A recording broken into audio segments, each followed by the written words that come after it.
Mumbai. Kapoor villa Mumbai के पोश इलाके में मौजूद एक सुंदर और आलीशान बंगला है। कपूर विला में रहने वाली कपूर फैमिली मुंबई में ही नहीं बल्कि पूरे देश में सबसे पावरफुल फैमिलीज में से एक है।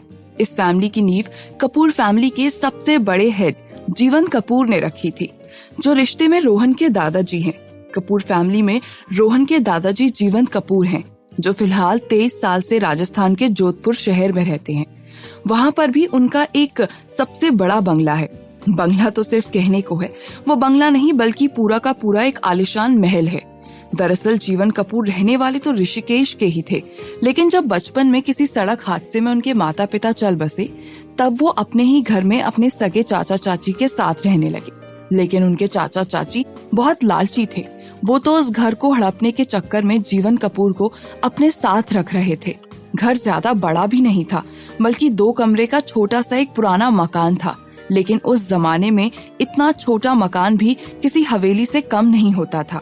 धीरे धीरे उनके चाचा चाची ने उन्हें बहुत ज्यादा टॉर्चर करना शुरू कर दिया था, जिस वजह से एक दिन वो अपने ही घर से भाग गए। घर से भागने के बाद उनकी मुलाकात परेश मेहता से हुई थी।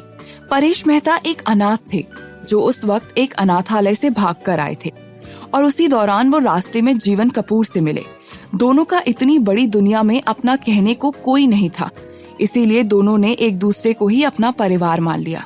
वो दोनों कई दिनों तक इधर उधर भटकते रहे और छोटी मोटी नौकरी करके एक दूसरे का पेट भरते रहे, और एक दिन वो ऋषिकेश से सीधा राजस्थान आ गए। दरअसल वो दोनों यहाँ छोटी मोटी नौकरी कर रहे थे। वहाँ का मालिक किसी काम से राजस्थान जा रहा था, तो वो उन दोनों को भी अपने साथ राजस्थान ले गया। राजस्थान आकर उन्हें इतना अच्छा लगा कि उन दोनों ने मन बना लिया कि वो अब वापस लौटकर नहीं जाएंगे। वो दोनों नौकरी की तलाश करते हुए जोधपुर पहुंच गए। उन दोनों की उम्र मुश्किल से लगभग 15 या 16 साल की ही थी, इसीलिए उनको उनके हिसाब का काम मिल गया था। वो दोनों एक धोबी के पास काम करने लगे थे। वो जोधपुर का सबसे नामी धोबी था, क्योंकि वो जोधपुर के महाराज देवेश प्रताप चौहान के महल का राजसी धोबी था। पूरी जोधपुर रियासत महाराजा देवेश प्रताप चौहान की ही थी। धोबी के पास काम करने की वजह से जीवन कपूर और परेश मेहता का महल में कई बार आना जाना होता रहता था। वहाँ उन दोनों की मुलाकात उस महल के इकलौते कुंवर सूर्य प्रताप चौहान से हो गई। वो भी उन दोनों के हम उम्र थे, इसीलिए उन तीनों की आपस में बहुत गहरी दोस्ती हो गई। सूर्य प्रताप चौहान को किसी से ज्यादा बातें करना और दोस्ती करना पसंद नहीं था, लेकिन उन्होंने जीवन कपूर और परेश मेहता से दोस्ती कर ली। महाराजा देवेश प्रताप चौहान ने इस बात पर कभी गौर नहीं किया था। एक दिन जब सूर्य प्रताप चौहान अपने पिता देवेश प्रताप चौहान के साथ पुष्कर गए हुए थे किसी बड़े हवन के लिए, तब वो अपने साथ जीवन कपूर और परेश मेहता को भी लेकर गए थे। पुष्कर ब्रह्मा जी के एकमात्र मंदिर के लिए फेमस है, तो वो सभी हवन के बाद उस मंदिर में दर्शन करने गए। जब महाराज देवेश प्रताप चौहान और कुंवर सूर्य प्रताप चौहान पुष्कर नदी में स्नान कर रहे थे, तभी उनके कुछ दुश्मनों ने उन दोनों पर हमला कर दिया था। तब जीवन कपूर और परेश मेहता ने अपनी जान पर खेलकर सूर्य प्रताप चौहान की जान बचाई थी, और उस दिन पहली बार महाराजा देवेश प्रताप चौहान का ध्यान उन दोनों पर गया। फिर महाराजा को जब ये पता चल गया कि दोनों कुंवर के बहुत दिनों से पक्के मित्र बन गए थे, तब उन्होंने उस समय एक फैसला लिया और सभी के सामने ये ऐलान किया कि कुंवर सूर्य प्रताप चौहान के साथ साथ उनके 2 और बेटे हैं, जीवन कपूर और परेश मेहता। उसके बाद से जीवन कपूर और परेश मेहता भी महल में रहने लगे, एक परिवार की तरह। जब वो सभी बड़े हुए, तब जीवन कपूर और परेश मेहता ने अपनी मेहनत से अपने अपने बिजनेस की शुरुआत की थी, और वो दोनों सक्सेसफुल भी हुए। जब जीवन कपूर ने ढेर सारे पैसे कमाना शुरू किया, तब उन्होंने अपना ऋषिकेश वाला घर, जिसे उनके चाचा चाची ने उनसे हड़प लिया था, उसे उन्होंने हासिल किया, क्योंकि वो जमीन उनके माता पिता की आखिरी निशानी थी।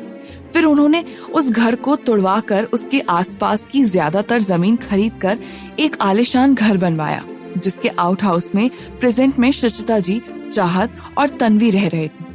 जोधपुर वाला विला महाराज देवेश प्रताप चौहान ने उन्हें तब गिफ्ट किया था, जब जीवन कपूर की शादी कविता कपूर से हुई थी।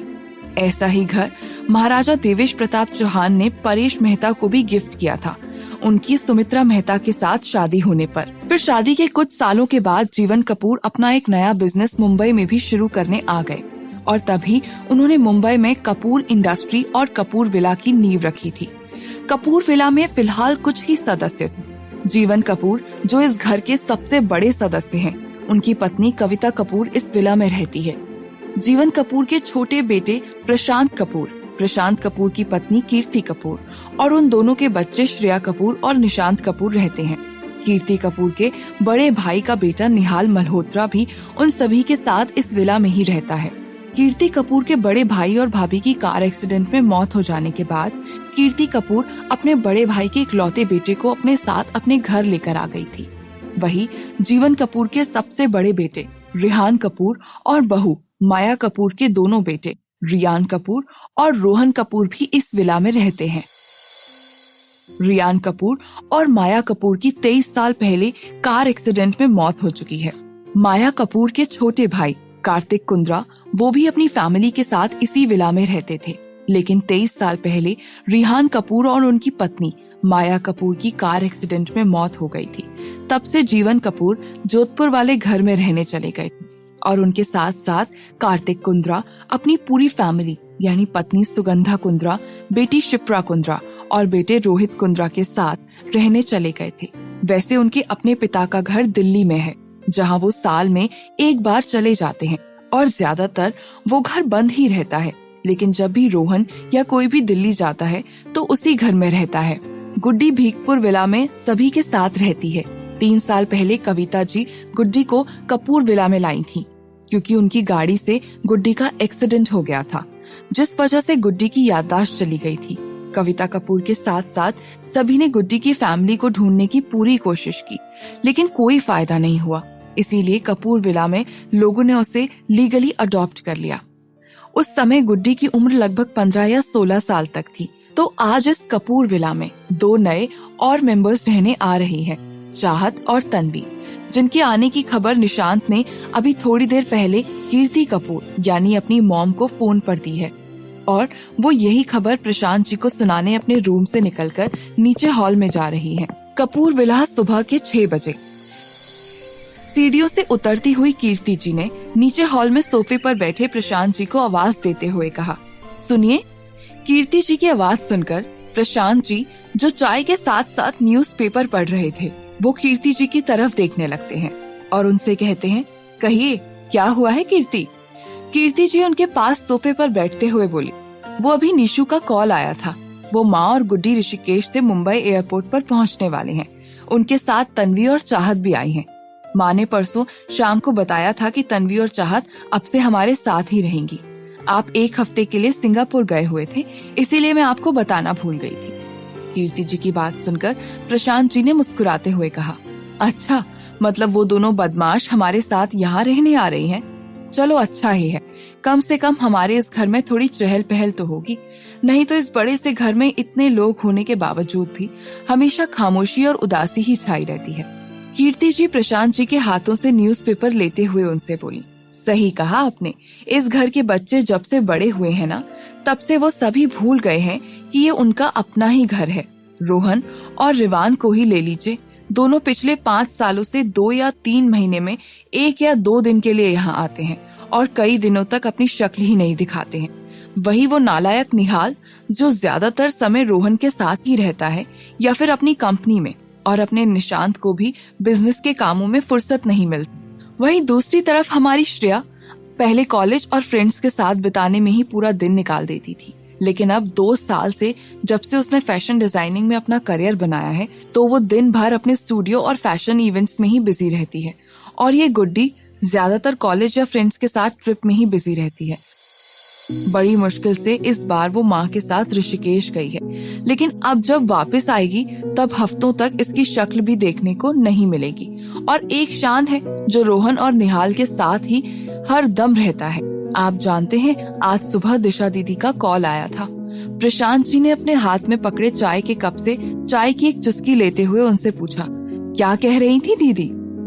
कीर्ति जी बोली, यही कह रही थी कि हमने उनके छोटे बेटे शान की शक्ल देखी है क्या कुछ दिनों से, क्योंकि उन्होंने तो पिछले 2 महीनों से ना तो उसकी शक्ल देखी है और ना ही फोन पर उसकी आवाज सुनी है। कीर्ति जी की बात सुनकर प्रशांत जी हंसने लगे। उन्हें हंसते देख कीर्ति जी चिढ़ते हुए बोली, हाँ बस आप यही करिए, आप तो कुछ कहते नहीं है अपने लाडलों को। इससे अच्छा तो मुझे बाबूजी को आपके लाडलों की कंप्लेंट करनी चाहिए थी, ताकि वही कुछ करते उन सभी का। कीर्ति जी और प्रशांत जी आपस में बात कर ही रहे थे, तभी एक मेड अपने हाथों में कॉर्डलेस टेलीफोन लिए कीर्ति जी के पास आई और उनकी तरफ देखते हुए उनसे बोली, मैडम राजस्थान से जयश्री राणसी का कॉल आया है, वो आपसे बात करना चाहती हैं। उस मेड की बात सुनकर प्रशांत जी और कीर्ति जी एक दूसरे को परेशानी भरी नजरों से देखने लगे। उसके बाद कीर्ति जी ने उस मेड के हाथों से फोन ले लिया और वहीं प्रशांत जी के साथ सोफे पर बैठी ही कॉल पर बात करने लगी।